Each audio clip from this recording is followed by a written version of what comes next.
It's back to the classroom for coastal schools next week, but several schools in the Eastern Cape still face infrastructure challenges such as classroom shortages and inferior ablution facilities. eNCA senior reporter Ronald Masinda is in East London, where this morning Eastern Cape Education MEC Fundile Gade addressed some of the challenges plaguing the province. Ronald, can you tell us, the Education Department in the Eastern Cape touched on various issues during today's press conference. What were the major points they raised? Andy, hello. Well, the major points relate to issues such as work material. Now, what was important for the Eastern Cape Education Department to address was that there were issues with regards to pupils not having work material such as books and stationery. Now, today's announcement, they did announce that at least 99% of pupils across the province will have workbooks when schools start or reopen on Wednesday, and that at least 7 of the 12 districts in the province have 100% of stationery with them. Then they also went on to the issue of learner placement. Now, this is an issue that is a concern throughout the country. The Eastern Cape Education Department saying that at least 1,020 learners are yet to find schools, and that this problem should be rectified by the end of the month. One of the causes for this problem are the common ones. Sometimes parents move around and they decide to migrate late in the Eastern Cape after living in different provinces, and also not applying on time when that application process is open.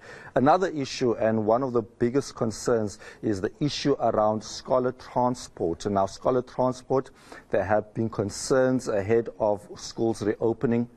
And following a press statement that was released by the taxi industry, which is predominantly made up of people who are supporting the transport sector of schools, they have promised a shutdown, and this emanates from them allegedly not receiving payments from the months of October, November and December last year.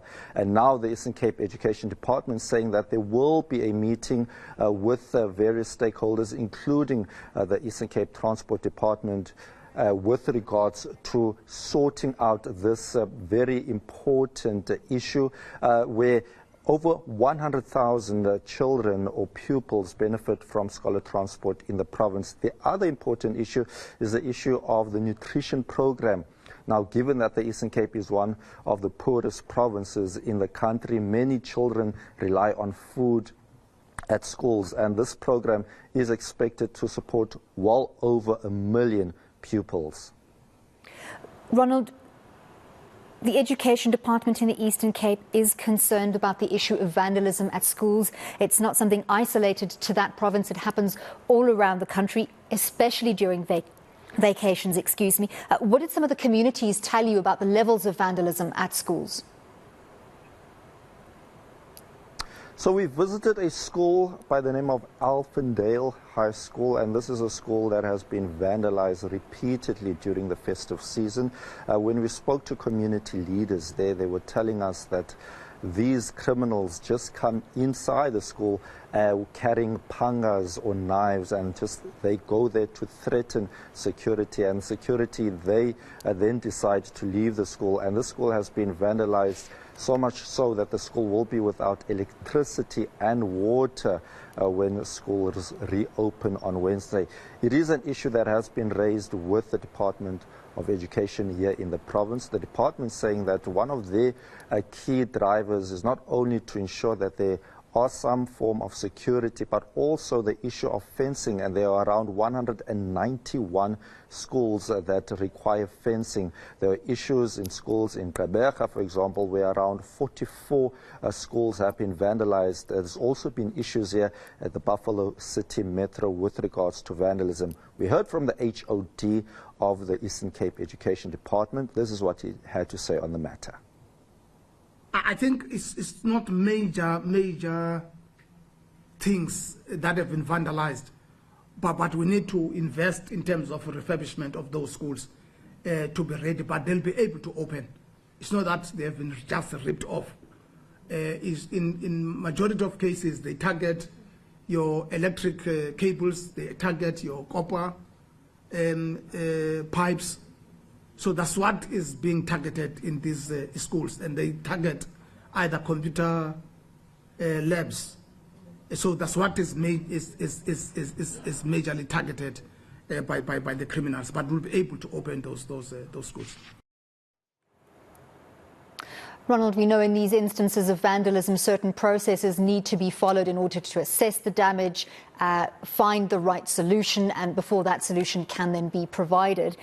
The wheels turn too slowly for some schools, some of them saying they're not going to be waiting for provincial authorities to assist them. Yes, indeed, Anli, but just to touch on a bit of what the HOD had to say during his own address, as well as Fundile Kati, who is the MEC.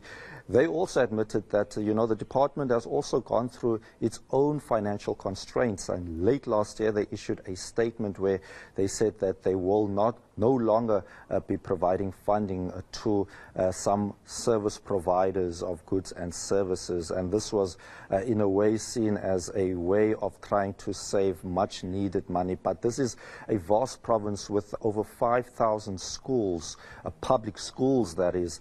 And given those numbers, the province is also saying that they are trying to provide for as many schools with their immediate needs. But the reality is some schools have said that they are no longer going to wait for the department to assist them. A school that I also visited, Parkside Primary, they have now issued their own sort of security, where they are paying their own security at the school, and this has seen quite a sharp decrease in vandalism in a gang-ridden community. They have also installed security cameras, and the money that they have managed to contribute is money that comes from not only the parents, but also the school governing body of the school. We heard from the deputy principal earlier, and these were his thoughts.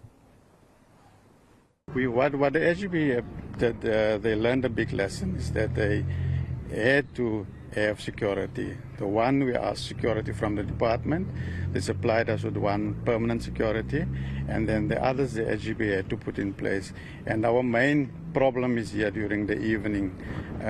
You've got these people, these youngsters here that's unemployed, and they're looking for things to sell and so on. But we've put in place night security that the SGB or the community is paying from, and we're also doing a lot of fundraising to support that security. Well, thank you very much, eNCA's Ronald Masinda, coming to us from the Buffalo City Metro, giving us an update on Eastern Cape schools, which go back to school on Wednesday.